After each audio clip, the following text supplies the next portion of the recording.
नमस्कार दोस्तों, मैं हूं ममता तिवारी और आप सभी का स्वागत करती हूं मेरे चैनल ममताज वे में। कैसे हैं आप सब? तो ये बताने के लिए कमेंट बॉक्स में हर हर महादेव हमेशा की तरह जरूर लिखे। तो चलिए दोस्तों, आज हम इस वीडियो में जानेंगे पितृ विसर्जन अमावस्या। सर्व पितृ अमावस्या कब है, उस दिन के क्या क्या नियम विधि हैं, कौन कौन से कार्य हमें करने हैं, कौन कौन से कार्य हमें नहीं करने हैं, सभी महत्वपूर्ण बातें मैं आपके साथ शेयर करूंगी। ध्यान से सभी बातें आप लोग समझ लीजिएगा। तो चलिए वीडियो को शुरू करते हैं। इससे पहले दोस्तों, अगर आपको मेरा वीडियो पसंद आता है तो प्लीज आप मेरे चैनल को सब्सक्राइब कर दीजिएगा, बेल आइकन को प्रेस कर दीजिएगा, जिससे कि मेरे वीडियो के नए नोटिफिकेशन आप सभी के पास सबसे पहले पहुंचे।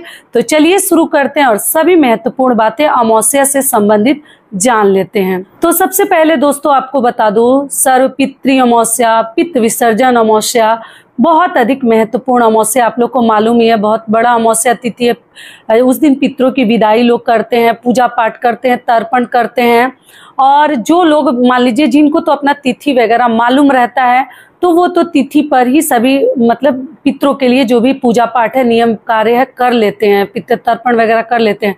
लेकिन जिनको अपने पितरों की तिथि नहीं मालूम रहती है, वो पितृ विसर्जन अमावस्या के दिन वो सभी लोग कर लेते हैं। जिनको मालूम ही नहीं है कि दुर्भाग्यवश जिस दिन मतलब मृत्यु हुई थी, उस दिन एकादशी था कि अष्टमी था कि नवमी था कि द्वादशी था, जब आपको ज्ञात ही नहीं रहता, तो ऐसे लोग सभी लोग जो है लास्ट और आखिरी दिन अमावस्या के दिन ऐसे लोग कर लेते हैं। लेकिन जिनको ज्ञात रहता है कि हाँ अष्टमी तिथि था, नवमी तिथि था, जिस दिन हमारे घर ऐसा हुआ था, तो वो तो अपना जो है तिथि उनका रहता है, तो तिथि पर कर लेते हैं। ठीक है, तो इसलिए बहुत बड़ी अमावस्या है, तो उस दिन जो भी आप लोगों को पूजा पाठ अपने पितरों के निमित्त कुछ भी दान तर्पण वगैरह करना है, दोपहर के समय में ही किया जाता है। सुबह के समय में हम पूजा करते हैं देवी देवताओं का, और दोपहर में अपने पितरों के लिए पूजा पाठ करते हैं।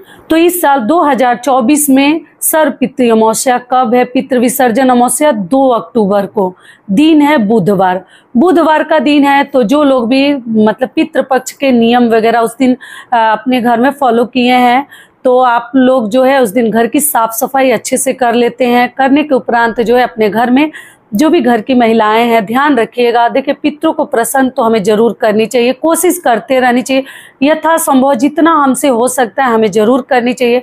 तो अब क्या कीजिएगा ना, अपने घर में पुआ पकवान उस दिन जरूर बनाइएगा, या कढ़ी चावल पूड़ी पुआ दही, मतलब बड़ा दही चाहिए या ना चाहिए, बड़ा जरूर बनता है। शुभ कार्य में भी बनता है, अमावस्या के दिन भी पितरों के लिए भी अगर पूजा पाठ करते हैं, उनको जैसे पक्षियों को पशुओं को खिलाते हैं, तो भी बड़ा हमें चाहिए। तो अब बड़ा आप लोग जरूर बना लीजिएगा। उड़द दाल का बनता है, छोटा छोटा भी नियम कर लीजिएगा, लेकिन कर लीजिएगा जरूर। तो बनाने के लिए तो बहुत सारे डिश बनते हैं, तो आप कम से कम खीर पूड़ी बड़ा बना सकते हैं, या कढ़ी चावल बड़ा बना सकते हैं। जो भी देख लीजिए, जो आसान लगे भोजन आप लोग बना लीजिएगा। बनाने के बाद अगर घर में ब्राह्मण आते हैं, क्योंकि आजकल लोग नहीं आ रहे हैं, और ऐसे सब तिथि वगैरह पर ना भोजन करने के लिए और भी लोग नहीं आ रहे हैं, मना कर दे रहे हैं लोगों को, जैसे अच्छा नहीं लग रहा है ऐसे सब में। तो आते हैं तो अति उत्तम, नहीं आते हैं तो आप क्या कीजिएगा, कच्चे अनाज का आप लोग दान कर दीजिएगा, कोई दिक्कत नहीं है। कोई नहीं आना चाहेगा तो हम जबरदस्ती थोड़ी ना ब्राह्मण को ले आएंगे। आते हैं तो अच्छी बात है, नहीं आते हैं तो आप लोग कच्चे चीजों का दान कर दीजिएगा। जितने भी ब्राह्मण के नाम से आपको दान देना है, 5 3 2 1 देख लीजिए, और करके और दान कर दीजिए।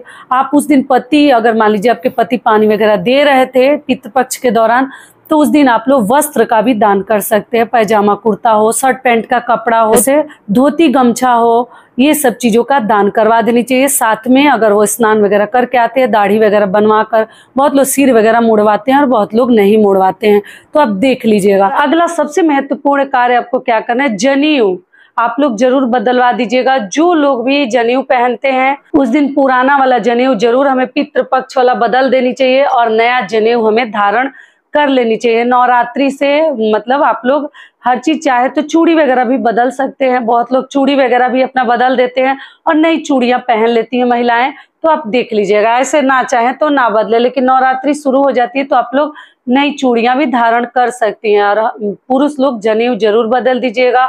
उसके बाद से आप सब कुछ तैयार रखिएगा, जरूर उनको दान करने के लिए दीजिए। अन्य भी देना है, कच्चा चावल मतलब दाल, सब्जी, हल्दी, नमक सब आपको देनी है दान करने के लिए। और देने के बाद जो है आप जैसे पैसे रुपए भी दक्षिणा कुछ जरूर दे दीजिएगा, और वस्त्र जरूर दीजिए। साड़ी कपड़ा भी दे सकते हैं, और पुरुष हैं तो पुरुष के लिए आप पैंट शर्ट का कपड़ा भी दे सकते हैं। तो इस प्रकार से उस दिन दान जरूर हमें करनी है। और गरीब जरूरतमंद लोगों को आप लोग भोजन भी करवा सकते हैं। बहुत बड़ी अमावस्या है, और आप टोटल आपके मतलब अपने बजट देख लीजिएगा आप लोग अपना, और इच्छा देख लीजिएगा, उस हिसाब से करनी है। कोई जोर जबरदस्ती नहीं है, जितना भगवान दिए हैं उतना ही करनी है। उसके आगे उसी समय अपने पति को दे दीजिए कि गाय को खिला दें, या कुत्ते को खिला दें, या कौवे को खिला दें। अगर कहीं कुछ नहीं मिलता तो अपने बिल्डिंग के मतलब छज्जे पे, जैसे हम लोग फ्लैट में रहते हैं तो छज्जे पे ही डाल दें।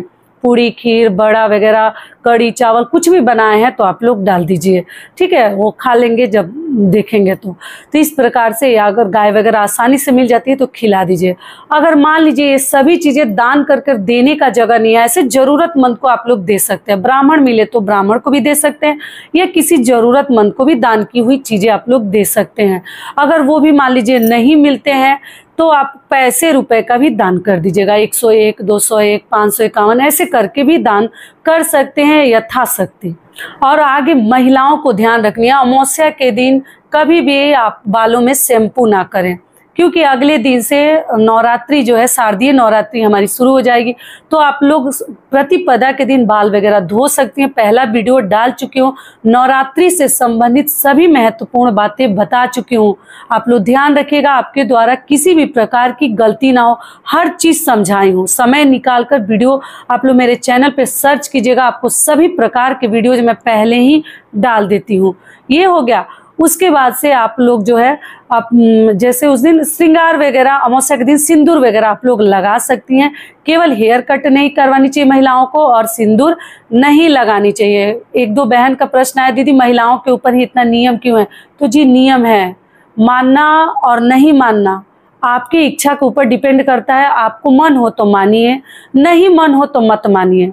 लेकिन पुरुषों की तुलना में महिलाओं के ऊपर बहुत सारे नियम हैं, और कड़क नियम है। तो आपको मानना नहीं मानना टोटल आपकी मर्जी के ऊपर है, आप लोग देख लीजिएगा। तो इसलिए हेयर वॉश भी नहीं करनी है, हेयर कट भी नहीं करवानी है। बाकी सिंदूर वगैरह आप लोग लगा सकते हैं। और भोग वगैरह अपने घर में पितरों के सामने आप लोग हल्के रंग का एक माला चढ़ाकर दीपक वगैरह जला दीजिए। और भोग नहीं लगाते हैं, पितरों को भोग नहीं लगाया जाता है। अगर आपके यहाँ लगाया जाता है तो आप लोग लगाइएगा, क्योंकि पितरों को केवल माला वगैरह अर्पित करते हैं और दीपक प्रज्वलित करके रख लेते हैं, उनको याद करते हैं, बाकी भोग नहीं लगाते हैं। तो आप अपना देख लीजिएगा, सभी बातें क्लियर होगी। और इससे पहले दोस्तों, अगर आपको मेरा वीडियो पसंद आता है तो प्लीज आप मेरे चैनल को सब्सक्राइब कर दीजिएगा, वीडियो को लाइक कर दीजिएगा, क्योंकि आपके एक लाइक से हमें बहुत अधिक हिम्मत और प्रेरणा मिलती है। तो जरूर कर दीजिएगा, ठीक है। तो अमावस्या के दिन के सभी नियम आपको बता दिए। अगला ध्यान आपको क्या रखनी है कि उस दिन अमावस्या है तो पितृ विसर्जन का दिन है, पितरों को विदा करने का दिन है। तो किसी भी प्रकार का देखिएगा कि आपके हाथों से अनर्थ ना हो, कोई पाप ना हो। किसी भी भिक्षुक भिखारी के रूप में हमारे पितृ जो है हमारी परीक्षा ले सकते हैं, किसी को ना लौटाएं। आप 10 रुपए नहीं दे सकते हैं तो 2-4 रुपए भी देकर खुश करके ही भेजिए। किसी जानवर को मारे पीटे ना, एकदम ध्यान रखिएगा, क्योंकि अंत भला तो सब भला, ठीक है। शुरू से हम करते करते आते हैं और लास्ट में ही अगर खराब हो जाए कार्य आपका तो सब पे पानी फिर जाता है, सब बेकार हो जाता है। तो इसलिए अंत भला तो सब भला ध्यान रखिएगा। और उस दिन अपने घर में आप लोग हवन वगैरह जरूर कर लीजिएगा। घर को शुद्ध कर दिया जाता है, हवन कर सकते हैं पूरे घर में। पूजा पाठ जब आप मतलब ये सब कार्य कर लेते हैं, उसके बाद अपने घर में आप लोग जैसे गंगा जल का छिड़काव भी कर सकते हैं, मंदिर की साफ सफाई भी उस दिन कर सकते हैं। रात में ही कर लीजिए, जब समय मिलता है कर लीजिए, क्योंकि अगले दिन हम घट स्थापना करेंगे, हम कलश स्थापना करेंगे तो समय नहीं मिलेगा। और अगले दिन भी आप लोग गंगा जल का छिड़काव करके शुद्ध कर लीजिएगा, कोई दिक्कत नहीं है। और केवल अपने पूजा मंदिर से प्रसाद वगैरह आप लोग नवरात्रि के दौरान हटा दीजिएगा। जो प्रसाद आप लोग पितृ पक्ष में इस्तेमाल कर रहे थे केवल उसी को हटा दीजिएगा, ठीक है। तो सभी बातें अभी आप लोगों के समझ में आ गई होगी। तो ये वीडियो मेरा यहीं तक का था, फिर मिलती हूँ एक नए वीडियो में। तब तक के लिए नमस्कार। स्वस्थ रहिए, सुरक्षित रहिए और जहाँ कहीं भी रहिए खूब खुश रहिए। धन्यवाद।